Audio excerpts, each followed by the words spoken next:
Hello guys, good morning to all of you.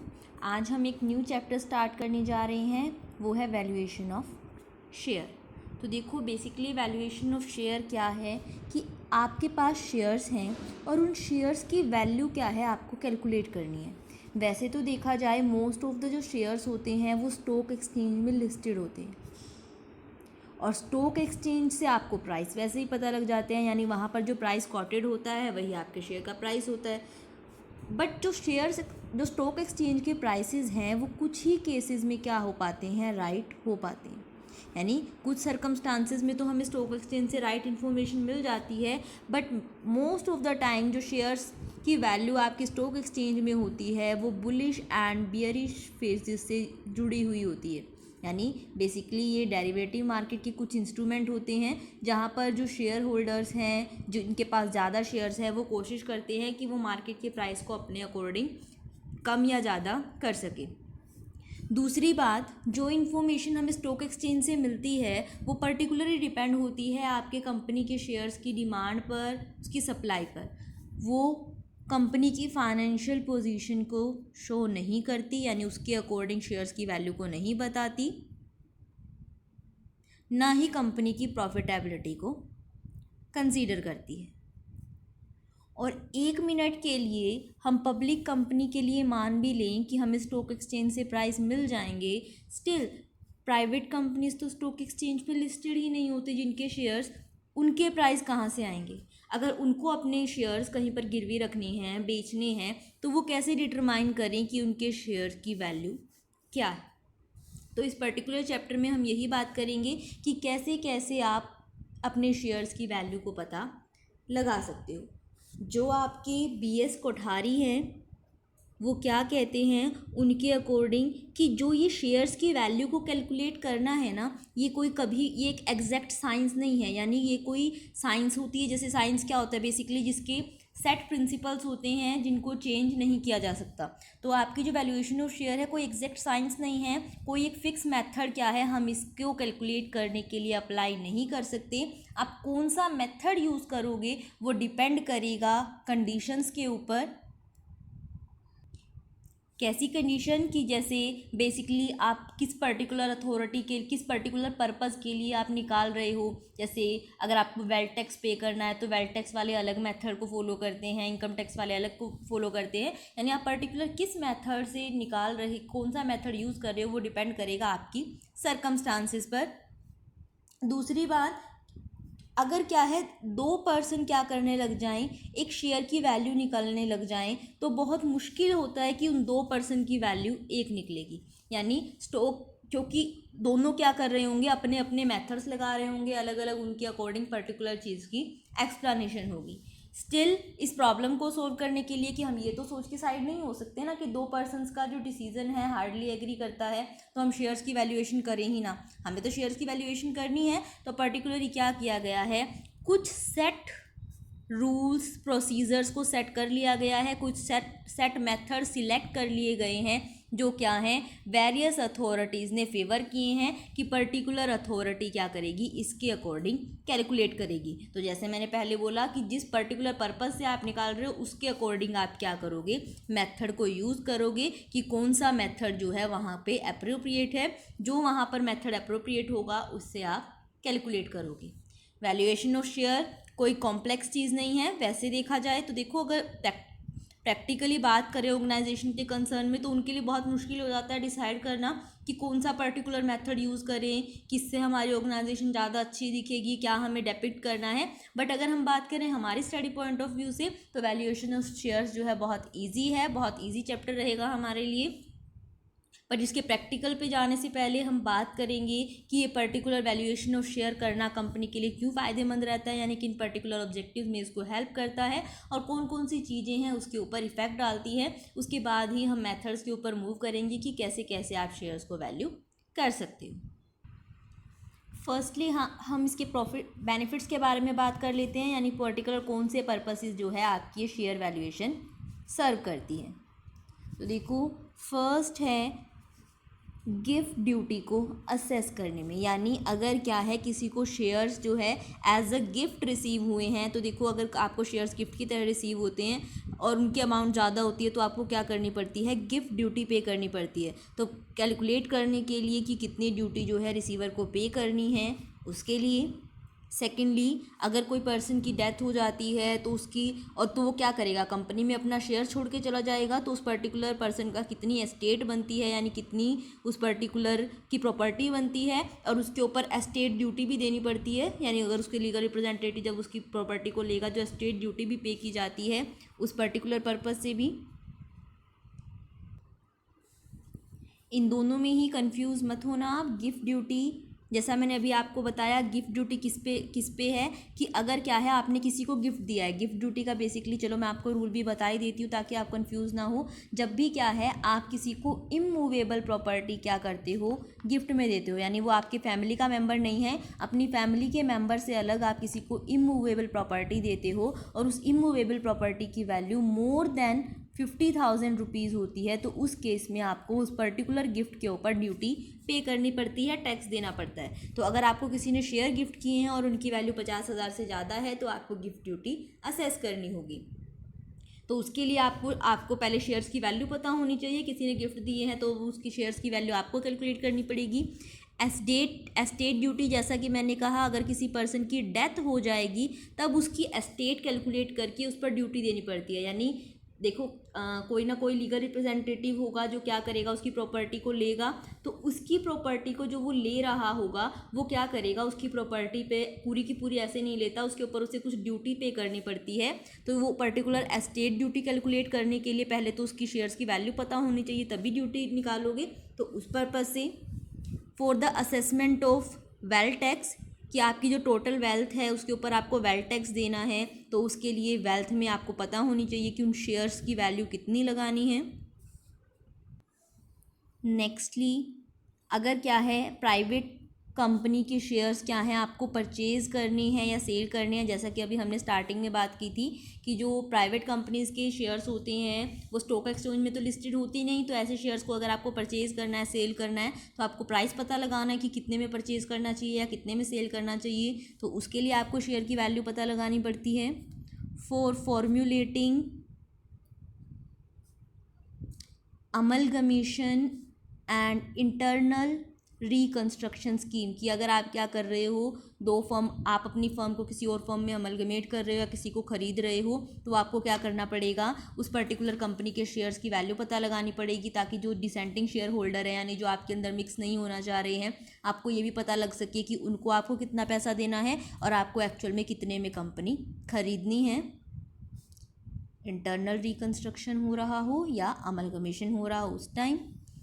Nextly, जब आपको क्या करने हैं, शेयर्स प्लेज करने हैं, गिरवी रखने हैं, किस लिए, as a security for loan, यानी आपने एक लोन लिया है, उसकी सिक्योरिटी के तौर पर आप शेयर्स को गिरवी रखने वाले हो, तो आपको पहले उन शेयर्स की वैल्यू पता होनी चाहिए, तभी आप उसके अकॉर्डिंग गिरवी रख के पैसा उठाओगे मार्केट से। डिसेंटिंग शेयर होल्डर को पैसा देने के लिए, वैसे देखो ये बात हम कंसीडर पहले भी कर चुके हैं कि आपको अमलगमेशन में कितना में ख़रीदना है ये भी पता लगेगा, और डिसेंटिंग शेयर होल्डर को कितना पे करना है, यानी जो आपके अंदर अमलगमेट नहीं होना चाह रहे हैं, जो आपकी कंपनी के अब शेयर होल्डर नहीं बनना चाह रहे हैं अमलगमेट होने के बाद, उनको जो अमाउंट आप पे करोगे उसकी बेसिकली हम बात कर रहे हैं।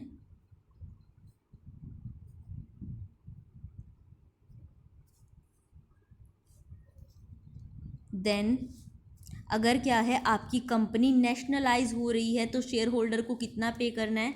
देखो बेसिकली नेशनलाइज का मतलब क्या है कि वो जो पर्टिकुलर आपकी कंपनी है वो क्या हो जाएगी, अब गवर्नमेंट की हो जाएगी, गवर्नमेंट उसे अपने अंडर ले रही है, तो अब क्या है उस टाइम जब गवर्नमेंट अंडर लेगी तो आपके जो शेयर होल्डर होंगे वो क्या करेंगे, वो चाहेंगे कि आप उनको उनका पे कर दो, यानी आपकी कंपनी तो अब गवर्नमेंट के अंडर चली जाएगी। तो उस केस में आपको जो कंपनी आपकी नेशनलाइज हो रही है उस टाइम आपको अपने शेयर होल्डर को कितना पैसा देना है वो उसके अकॉर्डिंग देना पड़ेगा कि उस टाइम आपकी कंपनी के शेयर की वैल्यू क्या थी। तो आपको जब कंपनसेट करना है तो आपको क्या चाहिए, शेयर की वैल्यू चाहिए, ताकि आप पता लगा सको कि कितना पेमेंट उनको देना है। अगर क्या है आपको शेयर्स को कन्वर्ट करना है, यानी प्रेफरेंस शेयर्स को इक्विटी में कन्वर्ट करना है। आपने पहले से बोला था कि आप उनको कन्वर्ट करोगे, उनको ऑप्शन दिया था। तो आपको क्या करना पड़ेगा कि कितने, या फिर किसी भी रीज़न से आप एक क्लास के शेयर को दूसरी क्लास में बदल रहे हो, एक यानी प्रेफरेंस से इक्विटी में बदल रहे हो बाय चांस, तो उस केस में आपको क्या करना पड़ेगा, पता लगाना पड़ेगा शेयर की वैल्यू, ताकि आप पता लगा सको कि कितने शेयर्स, कितने प्रेफरेंस शेयर्स के बदले कितने इक्विटी शेयर्स देने हैं, यानी किस टाइप से कन्वर्जन करना है। और अगर क्या है, आपके जो शेयर्स हैं वो किसी इन्वेस्टमेंट कंपनी के पास हैं, किसी ट्रस्ट कंपनी के पास है, तो उस टाइम भी हमें शेयर्स की वैल्यूएशन करनी पड़ सकती है। यानी आपकी इन्वेस्टमेंट कंपनी है कोई, या ट्रस्ट है, उसके पास आपके कितने शेयर्स हैं, ये चीज़ भी बहुत बिजनेस को इफेक्ट करती है। आप पता लगाना चाहोगे कि पर्टिकुलर इन्वेस्टमेंट कंपनी ने कितने % होल्डिंग ले रखी है, तो उस टाइम भी आपको शेयर्स की वैल्यू चाहिए होती है। तो बेसिकली बहुत सारे पर्पसेस हैं जिनके लिए शेयर्स की वैल्यू चाहिए होती है। पर्टिकुलर मेथड कौन सा यूज़ करोगे डिपेंड करेगा आप किस पर्पज़ से निकाल रहे हो। जैसे मैंने स्टार्टिंग में भी बोला, टैक्स अथॉरिटीज़ ने पहले से डिसाइड किया हुआ है कि वो कौन से मेथड को मानेंगी, या फिर दूसरी तरफ आप अपने अकॉर्डिंग की पर्टिकुलर कौन सा मेथड सुटेबल रहेगा किस कंडीशन में, उस अकॉर्डिंग मेथड को अप्लाई करते हो। नेक्स्ट टॉपिक है हमारा factors affecting valuation of shares, यानी कौन कौन सी चीज़ें हैं जो आपकी शेयर की वैल्यू को अफेक्ट करती हैं, उसमें चेंज लेकर आती हैं। तो बेसिकली एक कंपनी से रिलेटेड जितने भी फैक्टर होंगे वो उस कंपनी के शेयर्स की वैल्यू को अफेक्ट करेंगे। कौन कौन से होंगे वो? Firstly, earning capacity of company, present earning capacity of company, यानी कंपनी एट प्रेजेंट कितना अर्न कर रही है। तो देखो, जो कंपनी ज़्यादा अर्न कर रही होगी उसके शेयर की वैल्यू ज़्यादा होगी एज़ कम्पेयर टू उस कंपनी के जिसकी अर्निंग क्या है, कम है। क्योंकि बेसिकली जो शेयर होल्डर होते हैं वो अर्निंग में इंटरेस्टेड होते हैं। जहाँ पर प्रॉफिट ज़्यादा मिल रहा होगा, डिविडेंड ज़्यादा आ रहा होगा, वहाँ पर इन्वेस्ट करना ज़्यादा पसंद करेंगे। तो जहाँ पर ज़्यादा इन्वेस्ट करना पसंद करेंगे वहाँ पर डिमांड ज़्यादा होगी और प्राइसेस भी ज़्यादा होंगे। इससे रिलेटेड कि आपकी प्रेजेंट अर्निंग क्या है, क्या क्या देखेगी, आपके जो शेयर होल्डर है वो क्या क्या कंसीडर करेंगे। Average profit in the past, कि पिछले आज तक हमने एवरेज देखे तो कितना प्रॉफिट कंपनी अर्न करती आई है। लोवेस्ट प्रॉफिट आज तक का कंपनी का कितना रहा है। हाईएस्ट प्रॉफिट कंपनी का कितना रहा है।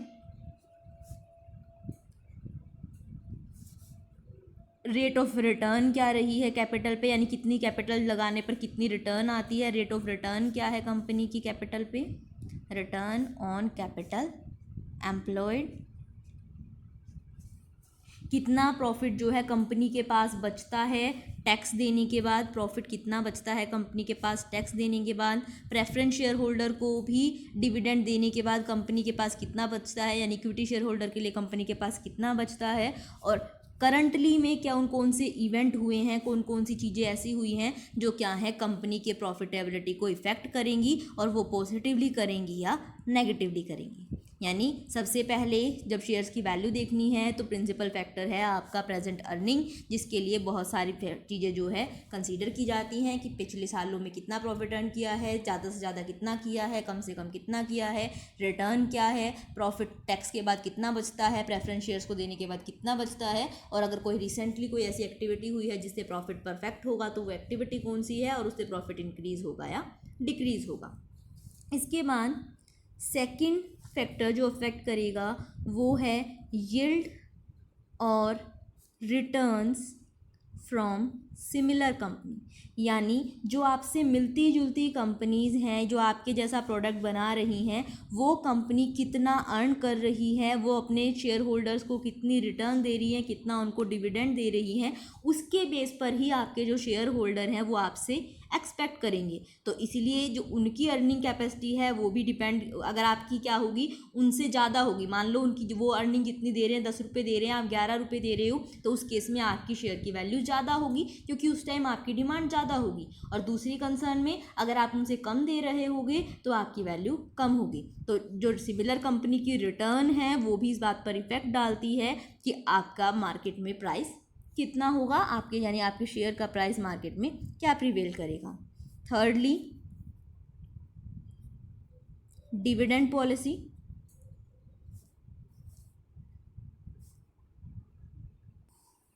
यानी आपकी जो कंपनी है कितना डिविडेंड जो है देती है। तो देखो डिविडेंड अफेक्ट कितना करेगा वो डिपेंड करेगा शेयर होल्डर के ऊपर। जो मेनली स्मॉल शेयर होल्डर होते हैं वो डिविडेंड में ज़्यादा इंटरेस्टेड होते हैं, जबकि जो बड़े बड़े शेयर होल्डर होते हैं वो कंपनी की अर्निंग कैपेसिटी में ज़्यादा इंटरेस्टेड होते हैं। तो अगर क्या है आपके इन्वेस्टर स्मॉल हैं तो उस टाइम जो है वो क्या चाहेंगे कि उनको ज़्यादा से ज़्यादा डिविडेंड मिले। तो आप ज़्यादा डिविडेंड दे रहे होगे तो आपकी वैल्यू ज़्यादा होगी शेयर की, और कम दे रहे होगे तो कम होगी। फाइनेंशियल रेशो यानी जो हम निकालते हैं डेट इक्विटी रेशो या फिर लिक्विडिटी रेशो जो हम निकालते हैं, करंट रेशो, क्विक रेशो। तो पर्टिकुलर कंपनी जो आपकी है उसकी जो फाइनेंशियल रेशो है अगर क्या है इन्वेस्टर्स के लिए फेवरेबल होंगी तो आपके शेयर की वैल्यू ज़्यादा होगी, और अगर क्या है अनफेवरेबल होगी तो आपके शेयर की वैल्यू कम होगी। एफिशिएंट मैनेजमेंट, देखो जो कंपनी रेप्यूटेड होती हैं, जिनकी मैनेजमेंट क्या होती है इफ़ेक्टिव होती है, उनकी अच्छी कमांड होती है, तो उन कंपनीज जो है वो वर्क भी अच्छा कर रही होती हैं और उनकी वैल्यू गुडविल जो होती है वो भी ज़्यादा होती है, इसलिए उन कंपनीज की वैल्यू क्या है शेयर्स की भी ज़्यादा होती है। और अगर मैनेजमेंट इनएफिशिएंट है तो शेयर्स की वैल्यू कम मिलेगी। गवर्नमेंट पॉलिसी यानी जो गवर्नमेंट है उसका रवैया क्या है आपकी कंपनी के तरफ। अगर क्या है आप जिस पर्टिकुलर चीज़ का प्रोडक्शन कर रहे हो या जो सर्विस प्रोवाइड कर रहे हो उसे क्या है गवर्नमेंट ने स्पेशल टाइप के इंसेंटिव्स दिए हैं, या फिर आपकी कंपनी को कोई टैक्स कंसेशन दी गई है जिस एरिया में आपने बिजनेस खोला है उस वजह से या किसी भी वजह से, तो क्या होगा उस कंसेशन की वजह से क्या होगी आपके शेयर्स की वैल्यू इंक्रीज होगी। और अगर क्या है गवर्नमेंट की पॉलिसी आपके अगेंस्ट है तो उस केस में आपके शेयर्स की वैल्यू कम होगी। शेयर्स आर पार्टली पेड और फुल्ली पेड। तो देखो आपके शेयर्स पार्टली पेड हैं या फुल्ली पेड अप है, इससे भी उसकी शेयर्स की वैल्यू पर फ़र्क पड़ता है। जो पार्टली पेड अप शेयर होते हैं उनके रिगार्डिंग थोड़ा नेगेटिव व्यू होता है शेयर होल्डर का, यानी वो खरीदते हुए सोचते हैं कि आगे भी पैसा दोबारा देना पड़ेगा, जबकि फुल्ली पेड अप शेयर्स की वैल्यू ज़्यादा कस्टमर के लिए यानी जो शेयर होल्डर है उसमें वो ज़्यादा इंटरेस्टेड होते हैं तो उनकी वैल्यू ज़्यादा मिलती है। डिमांड एंड सप्लाई, कि आपके पर्टिकुलर शेयर की डिमांड मार्केट में क्या है और सप्लाई कितनी है, ये भी अफेक्ट करेगा शेयर की वैल्यू को। एक्यूमुलेटेड रिजर्व यानी आपके कंपनी के पास कितने रिजर्व पड़े हैं, कितने जनरल रिजर्व पड़े हैं, कितने कैपिटल रिजर्व पड़े हैं, कितना प्रॉफिट एंड लॉस में बैलेंस पड़ा है, ये चीज़ भी इम्पैक्ट करेगी आपकी कंपनी की वैल्यू को। प्रोस्पेक्ट ऑफ बोनस और राइट इशू, यानी फ्यूचर में बोनस मिलने का या बोनस शेयर मिलने का या राइट शेयर मिलने का चांसेस कितने हैं। अगर क्या है बोनस शेयर राइट इशू के चांसेस होंगे तो उस कंपनी के जो शेयर होल्डर्स हैं यानी वहाँ पर लोग इन्वेस्ट करना पसंद करेंगे, तो वहाँ पर शेयर्स की वैल्यू ज़्यादा होगी। और अगर फ्यूचर में ऐसा कोई प्रोस्पेक्ट नहीं है तो वैल्यू कम होगी। इसके बाद नेक्स्ट फैक्टर है net tangible asset of company, यानी कंपनी के पास टेंजिबल असेट्स कितनी हैं, जितनी ज़्यादा उसकी असेट्स होंगी उतनी ज़्यादा वैल्यू होगी उसकी। नेचर ऑफ बिजनेस, आपका बिजनेस कैसा है, किस टाइप के प्रोडक्ट आप बेच रहे हो, उसकी मार्केट में डिमांड कैसी है, वो भी अफेक्ट करेगा। एक्सटेंट ऑफ कंपटीशन, आपके कॉम्पिटिटर कितने हैं, अगर कॉम्पिटिटर ज़्यादा होंगे तो क्या है डिमांड के शिफ्ट होने के चांसेस होंगे, कस्टमर के उनके तरफ जाने के चांसेस भी ज़्यादा होते हैं, तो कंपटीशन के टाइम पर वैल्यू शेयर्स की कम होती है। और अगर क्या है कंपटीशन कम है यानी आपकी डिमांड जो है फिक्स है, आपके प्रोडक्ट बिकते रहेंगे, तो उस केस में वैल्यू शेयर ज़्यादा होगी। दूसरी तरफ ये बात भी अफेक्ट करेगी कि आप कंपटीशन में कितने आगे हो, यानी आप कंपटीटर से लीड कर रहे हो या कंपटीटर आपको लीड कर रहे हैं, ये बात भी आपके शेयर की वैल्यू पर अफेक्ट डालेगी। फ्यूचर प्रोस्पेक्ट ऑफ कंपनी, यानी कंपनी का फ्यूचर कैसा दिख रहा है, ब्राइट दिख रहा है या कैसा दिख रहा है, उसकी ग्रोथ के चांसेस कितने हैं, ये चीज़ भी शेयर्स की वैल्यू पर अफेक्ट डालती है। फ्यूचर प्रोस्पेक्ट ऑफ इंडस्ट्री, कौन सी इंडस्ट्री जिसमें आप बिज़नेस कर रहे हो, यानी देखो एक पर्टिकुलर इंडस्ट्री होती है, जैसे अगर मान लो इलेक्ट्रॉनिक्स एक इंडस्ट्री है, फिर उसमें अंदर डिफरेंट फर्म्स काम कर रही होती हैं, डिफरेंट कंपनीज ओपन होती हैं, तो उस पर्टिकुलर इंडस्ट्री का फ्यूचर कैसा है। अगर इंडस्ट्री का फ्यूचर ब्राइट होगा, जैसे आज के टाइम में टेक्नोलॉजी है, जो इंटरनेट है, इन सब चीज़ों की वैल्यू ज़्यादा है, तो वहाँ पर क्या होगा, वहाँ पर आपकी कंपनी का फ्यूचर भी ब्राइट होगा, तो आपकी शेयर्स की वैल्यू ज़्यादा मिलेगी as compare to those company जिनकी इंडस्ट्री का ही फ्यूचर ब्राइट नहीं है। Extent of government control on the company, आपकी कंपनी में गवर्नमेंट का कितना रोल है, वो आपके अगेंस्ट है या फेवर में है। ये चीज़ भी आपकी शेयर्स की वैल्यू को इम्पेक्ट करती है। गवर्नमेंट अगर इन्वेस्टर खुद है तो हम सिक्योर ज़्यादा फील करते हैं, उन शेयर्स की वैल्यू ज़्यादा होती है। Then position of peace and security in country, कि आपकी कंट्री में क्या है, पीस है, सिक्योरिटी है या नहीं है। जहाँ पर पीस सिक्योरिटी होती है वहाँ पर लोग इन्वेस्ट करना पसंद करते हैं, दूसरी कंट्री वाले भी इन्वेस्ट करना चाहेंगे, तो वहाँ पर शेयर्स की वैल्यू ज़्यादा होगी as compare to those places वहाँ पर क्या है, अनपीस है, अनसिक्योरिटी है। पॉलिटिकल